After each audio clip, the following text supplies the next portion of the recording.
क्या है पुण्य और क्या है पाप। यह तो सब जानते हैं कि क्या क्या कर्म पाप है और क्या क्या कर्म पुण्य है। सबके घर में सिखाया जाता है चोरी करना पाप, हिंसा करना पाप,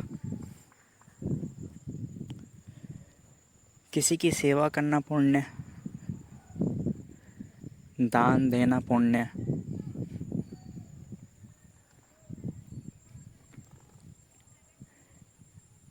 ये तो हम सब सीखे हुए हैं कि पुण्य क्या क्या कृत्य है और क्या क्या कृत्य पाप। लेकिन अगर आपसे पूछूं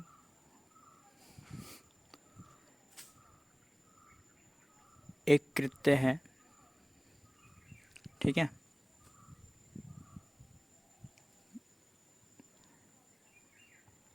पहले तो ये जाने कि चोरी करना, किसी का धन चुराना पाप, ये हम सब जानते हैं।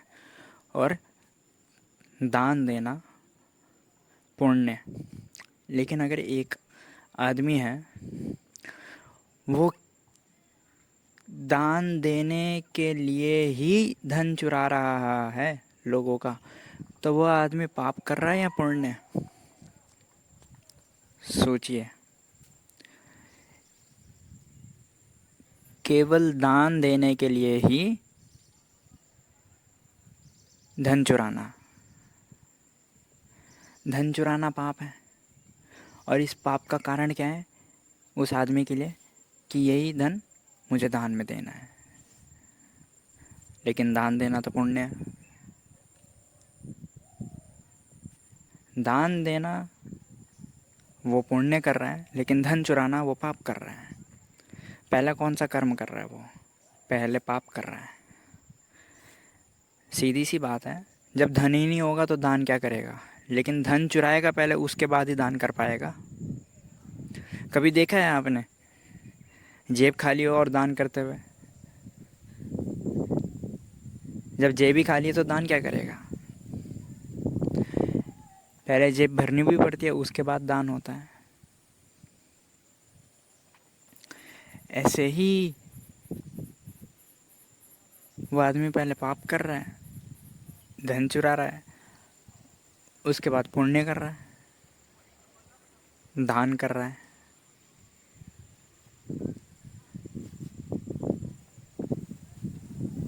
थोड़ा सा और सीधी भाषा में बोलूँ तो पुण्य करने के लिए पहले पाप कर रहा है वो।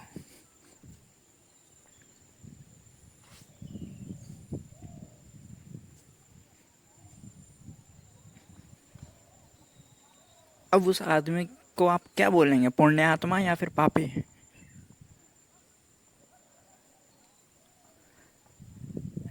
ना वो पूरा पापी कहलाया जा सकता, ना वो पूरा पुण्य आत्मा कहलाया जा सकता है। पाप और पुण्य दोनों कर रहा है वो। लेकिन एक स्थिति मैं आपको देता हूँ। अब ये मान लीजिए कि दान करना कोई पुण्य कृत्य नहीं है। दान करना मर्जी है आपकी, दान कर लीजिए, नहीं करना ना करें, इससे हर कोई तटस्थ है। ये ना अच्छा माना जाता है ना बुरा माना जाता है। अब बताइए, अब क्या वो आदमी धन चुराएगा। जब दान करना पुण्य नहीं है लेकिन धन चुराना पाप है, लेकिन अब क्या आदमी वो धन चुराएगा। जब मैंने क्या बोला था शुरू में, कि वो धन चुराता ही इसलिए ताकि वो दान कर सके।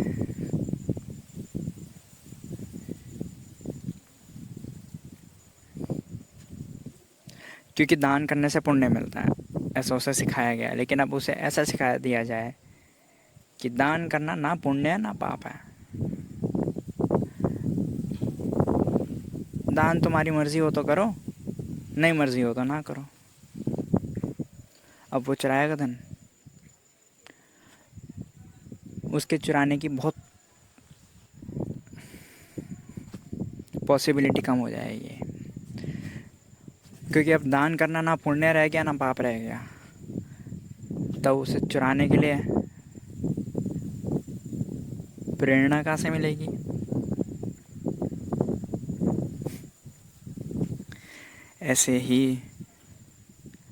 ऐसे ही ठीक बिल्कुल इसी आदमी की तरह हम सब हैं। ध्यान से सुनना मेरी बात। इस आदमी की तरह ही हम सब हैं। पुण्य करने के चक्कर में कितने पाप कर बैठते हैं। और कभी कभी तो ऐसी स्थिति आ जाती है कि पुण्य करने के चक्कर में जानते हुए पाप करते हैं, क्योंकि हम जानते हैं कि वो एक पुण्य कृत्य अगर हो गया तो उससे हमारे 1000 पाप ढक जाएंगे।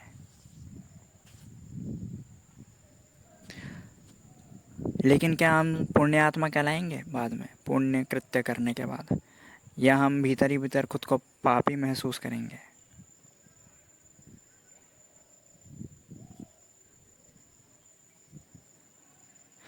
सिकंदर एक सम्राट हुआ।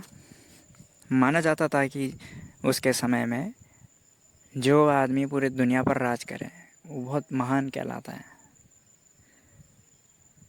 तो सिकंदर पे महान बनने के लिए निकल के दुनिया पर राज करने के लिए, हालांकि पूरी दुनिया पर राज नहीं कर पाया, लेकिन काफ़ी हद तक आधी दुनिया पर राज कर गया। उसके समय में उसके तौल का कोई दूसरा राजा नहीं था जिसके पास इतना बड़ा साम्राज्य था।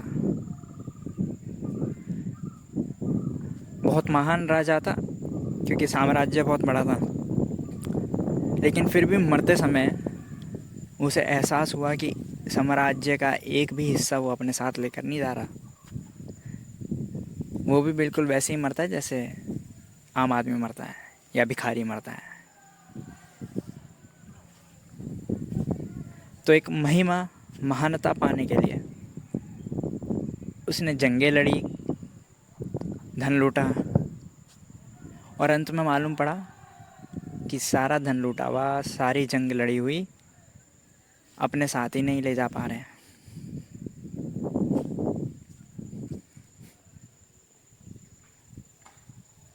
तो ये एहसास इंसान को तब होता है जब वो पुण्य कृत्य कर लेता है। उसके बाद उसे जब सोचने का समय मिलता है तब उसे बोध होता है कि इस पुण्य को करने में, इस महान कृत्य को करने में पीछे कितनी हिंसा करी है मैंने, कितने पाप करे हैं।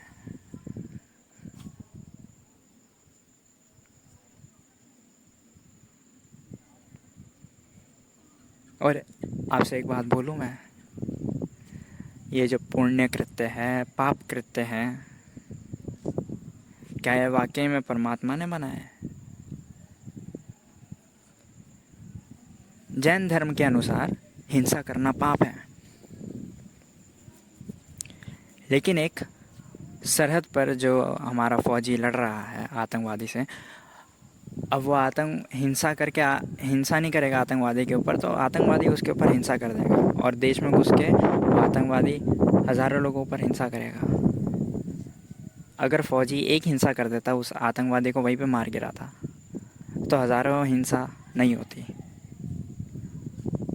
तो यहाँ पे हिंसा पाप कहलाएगी या हिंसा पुण्य कहलाएगी?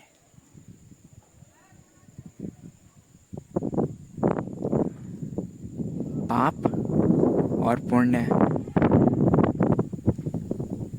मानवीय घटना है।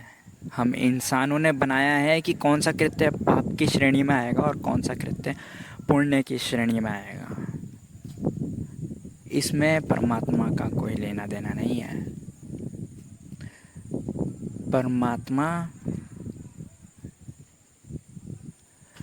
पुण्यात्मा को भी उसी नज़र से देखता है जिस नज़र से पापी को देखता है। अगर परमात्मा पापी को सज़ा देने की नीयत से देखता तो बहुत पापी हुए मनुष्य के इतिहास में जो महात्मा बने। लेकिन अगर परमात्मा उन्हें सज़ा देने की नीयत से देखता तो वो कभी महात्मा नहीं बन पाते, पापी।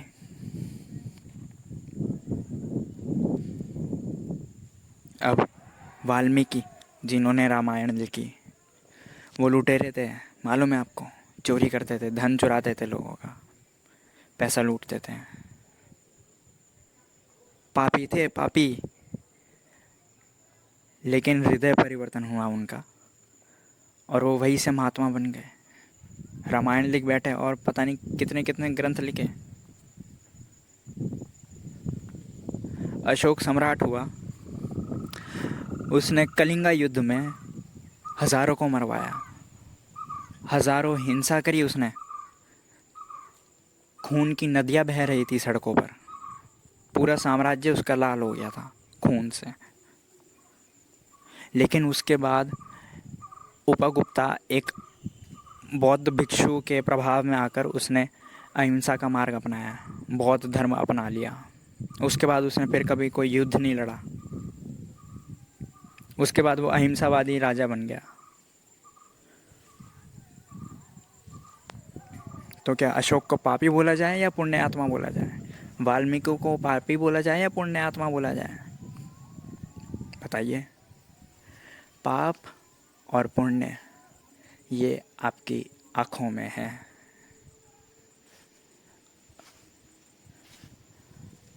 आपके लिए हिंसा पाप भी हो सकती है और आपके लिए हिंसा पुण्य भी हो सकती है। कोई भी कृत्य, अच्छे से अच्छा कृत्य भी आपके लिए पाप हो सकती है और बुरे से बुरा कृत्य भी आपके लिए पुण्य हो सकती है। दोनों हो सकती है, पुण्य भी हो सकती है, पाप भी हो सकती है। अच्छा से अच्छा कृत्य भी आपके लिए पुण्य भी हो सकती है, पाप भी हो सकती है। ये निर्भर करता है उस समाज में, जिस समाज में अभी आप हैं, उस समाज के लिए क्या अच्छा है और क्या बुरा है। और जो बुरा होगा वो समाज उसे पाप घोषित कर देगा, और उस समाज में जो धर्म प्रचलन में होगा वो धर्म उसे पाप घोषित कर देगा।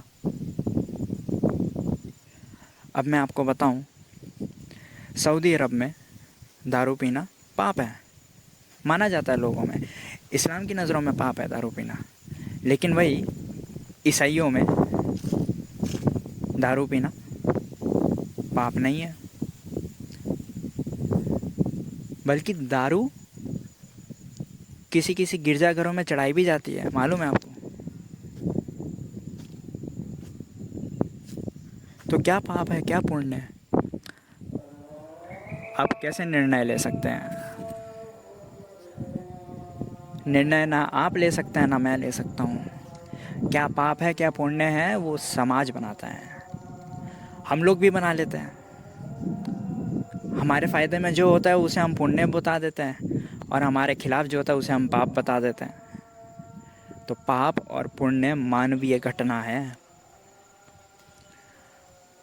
पाप और पुण्य का परमात्मा से कोई लेना देना नहीं है। और वो सबसे बड़ा मूर्ख है जो पुण्य करने की तरफ दौड़ करता है, क्योंकि वो जानता नहीं है कि पुण्य करने के चक्कर में वो कितने हज़ारों पाप कर रहा है। तो परमात्मा उसे फल देना दे, नरक ज़रूर भेजेगा। एक पुण्य कर्म करने के चक्कर में 1000 पाप कर दिए।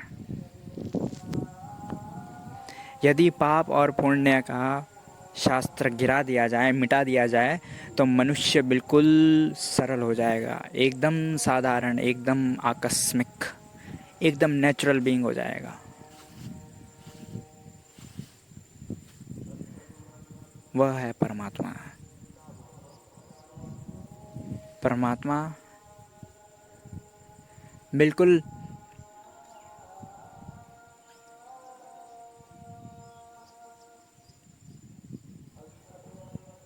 सागर जैसा है। सागर में तेल गिराओगे तेल में मिल जाएगा, सागर में लावा गिराओगे लावा में मिल जाएगा, सागर में तैरोगे तो तुम्हें तिराएगा। परमात्मा तो ऐसा है जैसे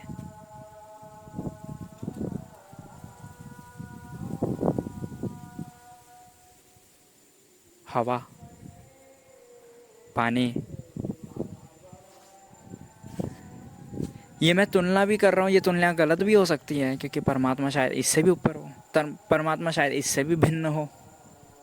लेकिन एक बात साफ है, पाप और पुण्य वो मानवीय घटना है। वो आपकी और मेरी बनाई हुई है, मेरे समाज की बनाई हुई है, आपके समाज की बनाई हुई है।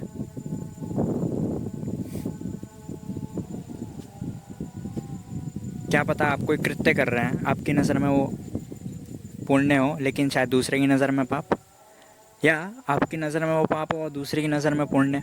कुछ कहने में नहीं आता। परमात्मा का बड़ा दिल है। परमात्मा ने आपको इतनी छूट दी है कि आप अपने हिसाब से निर्णय करें, आपका समाज अपने हिसाब से निर्णय करे कि क्या पाप है क्या पुण्य है। परमात्मा ने आपको इतनी छूट दी है, इतनी आज़ादी दी है, वो है परमात्मा। जिसकी नज़र में ना कुछ पाप है ना कुछ पुण्य, वो है परमात्मा। हम तो मनुष्य हैं, मनुष्य की नज़र में पुण्य भी हो सकता है, पाप भी हो सकता है, लेकिन अगर परमात्मा देखेगा तो वो क्या बोलेगा, क्योंकि उसके लिए तो कुछ पाप और पुण्य है ही नहीं। बड़ा दिल है परमात्मा का।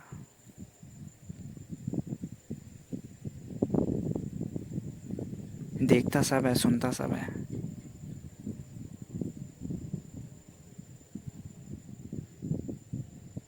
बस उतना ही, उससे आगे और कुछ नहीं।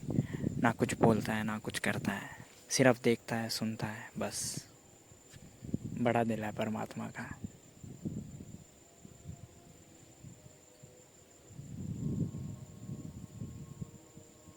और आपके सामने कभी कोई करे पाप और पुण्य कि तुम पाप कर रहे हो, तुम गलत काम कर रहे हो, तुम सही काम कर रहे हो। गलत काम कर रहे हो वो तो गलत है ही, सही काम कर रहे हो वो भी उसकी धारणा है, उसके अपना नज़रिया है। समझ रहे हैं? कोई किसी को सराहना देता है तो वो भी उसकी अपनी धारणा है, अपना नज़रिया है। और कोई किसी को धिक्कारता है, आलोचना करता है, वो भी उसकी अपनी धारणा है, अपनी नज़रिया है।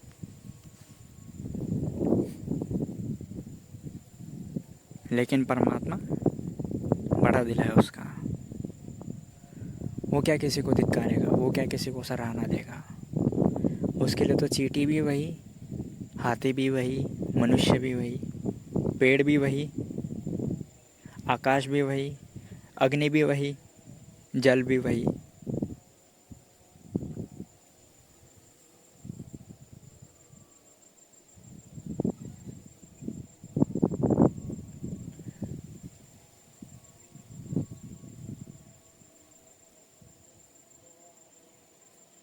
तो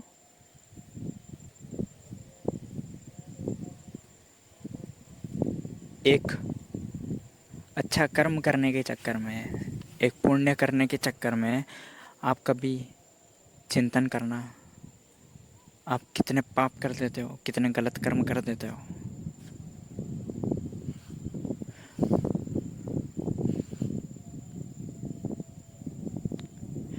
मेरा कहना यह है, पहली बात तो पाप और पुण्य नहीं, जो होता है वो होता है। दूसरी बात, अगर पाप और पुण्य में मानना ही है तो जोर इस पे देना कि पाप ना हो आपके हाथ से, इस पे जोर मत देना कि पुण्य हो। जो इस पर जोर देते हैं कि पुण्य हो मेरे हाथ से, वो उनसे बड़ा पापी और कोई नहीं, उनसे ज़्यादा पाप करने वाला और कोई नहीं। क्योंकि एक पुण्य के चक्कर में कितनों के दिल दुखा देता है, कितना पाप कर बैठते हैं। तो जोर इस पर देना कि मेरे हाथ से पाप ना हो, जोर इस पर मत देना कि मेरे हाथ से पुण्य हो, इस पर कभी जोर मत देना। लेकिन फिर बात घुमा फिरा कर वापस एक प्रश्न पर आ जाती कि किसको पाप मानते हो आप। क्या पता आप जिसको पाप मानते हो उसको मैं पुण्य मानता हूँ, ऐसा भी हो सकता है। क्या पता जिसको आप पाप मानते हो उसको आपका समाज पुण्य मानता हो, जिसको आप गलत कर्म मानते हो उसको आपका समाज बोलता हो, प्रचार करता हो कि यही कर्म करना चाहिए। तो बात घुमा फिरा के वापस वही आ गई कि पाप भी किसे बोले, गलत कर्म भी किसे बोले हैं। अब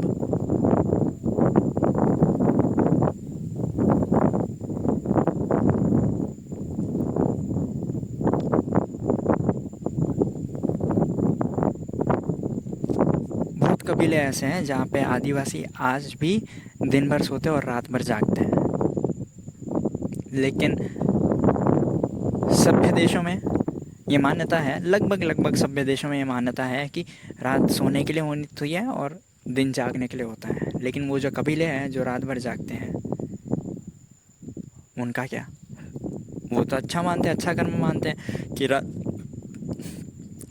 भर जागेंगे, कर्म करेंगे ताकि अगला दिन सुकून से हो, ताकि अगली रात सुकून से कटे। भाई दूसरी तरफ सभ्य देश है, वो मानते हैं कि रात सोने के लिए होती है, दिन जागने के लिए होता है,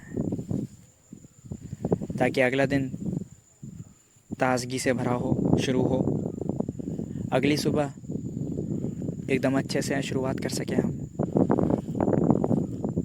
आप बताइए किसे सही बोला जाए, किसे गलत बोला जाए? अगर आदिवासी से मैं पूछूंगा तो आदिवासी गलत बोलेगा सभ्य देश को, और किसी सभ्य आदमी से पूछूंगा तो वो आदिवासी को गलत बोलेगा कि इसके सोने का समय गलत है, उठने का समय गलत है। क्या है पाप और क्या है पुण्य, ज़रा चिंतन करना और ज़रा अपने ऊपर ध्यान देना। एक पुण्य करने के चक्कर में कितने पाप कर बैठते हैं आप।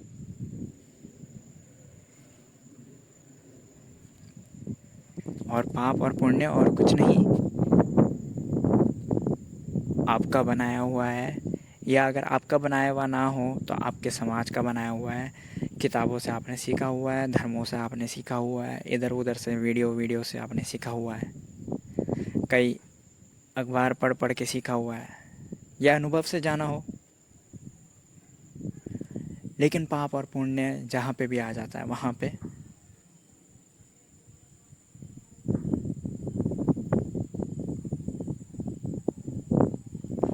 मनुष्य पैदा हो जाता है और परमात्मा विदा हो जाता है। बड़ा दिल है परमात्मा का, वो पापी को भी और पुण्यात्मा को भी एक नज़र से देखेगा। इतना बड़ा हृदय है, सबको अपने में समाया हुआ है। पापी भी मिलेंगे वहाँ पे, पुण्यात्मा भी मिलेंगे। वो किसी में भेदभाव नहीं करता। ये तो मनुष्य है जो भेदभाव करता है, परमात्मा थोड़ी करता है भेदभाव।